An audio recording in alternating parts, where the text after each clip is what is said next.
Salut petit génie! Sais-tu ce que signifie se mobiliser et faire preuve de solidarité?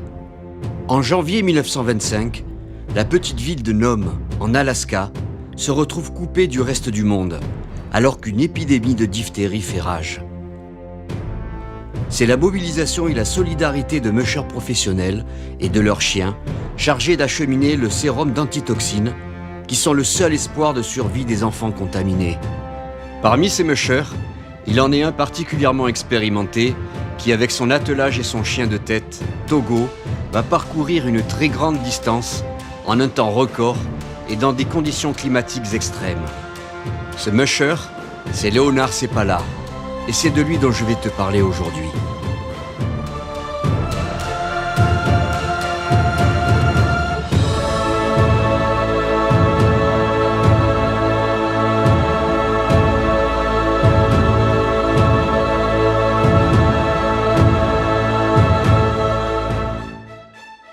Nome est une petite ville d'Alaska fondée en 1901 lors de la ruée vers l'or par ceux que l'on a nommés The Three Lucky Swedes. John Britterson, Eric Olof Lindblom et Japheth Lindberg, tous originaires du nord de l'Europe. Ils sont également les cofondateurs de la Pioneer Mining Company. Japheth Lindberg demande à Leonard Seppala, un de ses grands amis et compatriotes, de le rejoindre à Nome afin de l'aider au sein de sa compagnie. Leonard Seppala est né le 14 septembre 1877 à Skibotn, en Norvège. Durant sa jeunesse, il suit les traces de son père en travaillant dans la sidérurgie et la pêche. En 1900, Leonard est engagé comme musher, conducteur de traîneau à chiens, pour le transport de marchandises dans la compagnie de Japheth. À cette époque, tous les mushers travaillent avec des Alaskan Malamutes, des chiens élevés par les Inuits, robustes et endurants, habitués aux températures extrêmement basses. La majorité des mushers parcourent 50 km tous les jours avec leur attelage. Leonard, lui, en parcourt entre 80 et 160.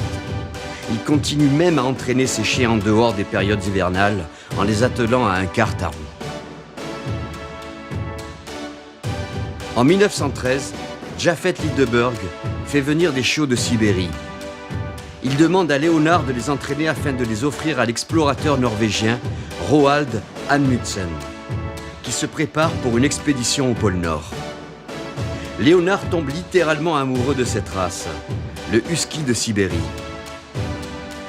L'expédition d'Amundsen annulée, Japheth fait cadeau des chiots à Leonard. C'est ainsi qu'il est le premier musher d'Alaska à courir avec des Siberian Husky et à en faire l'élevage. Ces chiens sont si rapides et endurants qu'il tente sa chance à la All Alaska Sweepstakes, une course de traîneau à chiens en 1914. C'est un échec. Ces chiens perdent la piste lors d'une forte tempête de neige et se blessent. Ils sont encore trop jeunes, insuffisamment expérimentés. Après les avoir soignés, il décide de les entraîner avec rigueur, afin qu'ils soient prêts pour l'année suivante. Ainsi, il remporte les éditions de 1915, 1916 et 1917, devançant chaque fois le favori et triple ancien vainqueur de l'épreuve, Scotty Hallan. Dès lors, Leonard s'impose comme l'un des mushers les plus expérimentés et se spécialise dans les courses. Un soir de décembre 1924, le docteur Curtis Welch, unique médecin de Nome, est appelé dans le proche village de Holy Cross, au chevet d'un enfant inuit de 2 ans qui souffre d'une forte fièvre. Le docteur Welch diagnostique une angine, mais l'enfant décède le lendemain. Plusieurs enfants décèdent au cours des semaines qui suivent. Le premier cas de diphtérie est diagnostiqué le 20 janvier. La diphtérie est une maladie contagieuse et mortelle qui touche principalement les enfants et les personnes âgées.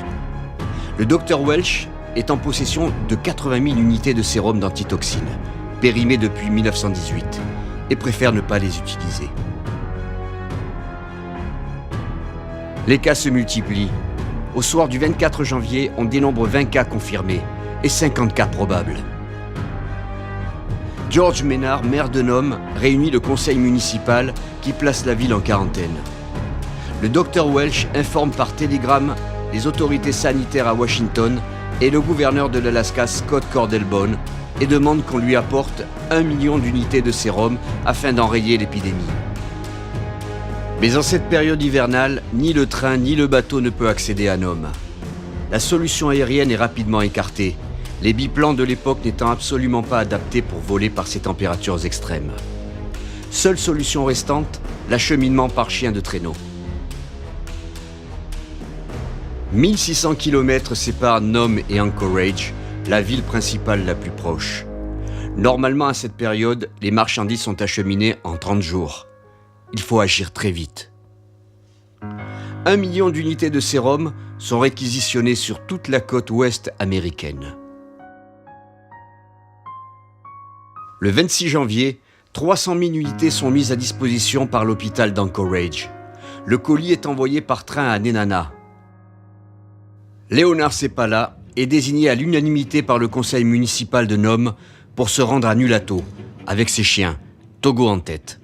Il sera rejoint par Wild Bill Shannon, un autre musher expérimenté qui doit récupérer le colis à la gare de Nenana le 27 janvier. Leonard quitte Nome au matin du 28 janvier. Chacun des deux hommes doit parcourir plus de 500 km en pleine tempête. Pensant cette tâche irréalisable, le gouverneur Bone met en place un système de relais et recrute tous les meilleurs mushers du secteur qui laissent leurs obligations professionnelles en cours pour se consacrer à ce pari fou de la course pour la survie des enfants de Nome, surnommée la Grande Course de la Miséricorde. C'est ainsi que le 27 janvier 1925, à partir de Nenana et par étapes d'une 50aine de kilomètres par attelage, 20 mushers et leurs chiens vont se relier jour et nuit sur 1084 km de pistes enneigées dans des conditions climatiques très rudes, essuyant des blizzards et affrontant des températures tombant régulièrement à moins 65 degrés Celsius. Cependant, Leonard Seppala est parti avant la mise en place des relais. Et comme il évite des villages pour gagner du temps, personne ne sait où il se trouve. Et personne n'a moyen de l'informer. Le 31 janvier, Henry Ivanov, le 17e musher, qui vient de prendre le relais de Miles Gonagan à Shaktoolik, croise Leonard à la sortie de la ville. Celui-ci vient de parcourir 274 km non-stop en 3 jours et demi, gagnant ainsi une journée de trajet en coupant par Norton Sound, une partie gelée de la mer. Après avoir récupéré le colis des mains d'Ivanov, il parcourt encore 146 km jusqu'à Golovin, coupant à nouveau par Norton Sound, alors que les consignes sont de contourner par les terres. Seppala a confiance en Togo pour éviter les plaques instables de glace. Le 1er février, l'attelage arrive à Golovin pour passer le relais à Charlie Olson. Leonard et ses chiens sont exténués, mais le sérum n'est plus qu'à 126 km de Nome. C'est un exploit incroyable. Charlie Olson se rend à Bluff, où Gunnar Kassen l'attend. Celui-ci file ensuite directement à Nome, sautant le relais avec Ed Rohn à Solomon, afin de gagner encore quelques heures. Gunnar Kassen et son attelage, Balto et Fox en tête, arrivent à Nome au petit matin du 2 février 1925 à 5h30, soit à peine 5 jours, 7 heures et 30 minutes après le départ de la gare de Nenana. Le pari est gagné, les enfants de Nome sont sauvés. Les médias s'emparent de cet exploit hors du commun et font de Gunnar Kassen et Balto les seuls héros de cette épopée. En décembre 1925, une statue de Balto est inaugurée à Central Park à New York, ce qui rend Leonard Seppala à la fois triste et en colère à cause du manque de reconnaissance pour tous les autres mushers, leurs chiens, et plus particulièrement pour son Togo qui, à 12 ans, âge très avancé, fit preuve d'une résistance physique exceptionnelle. Après cet épisode incroyable, Leonard continue son métier de musher de course professionnel.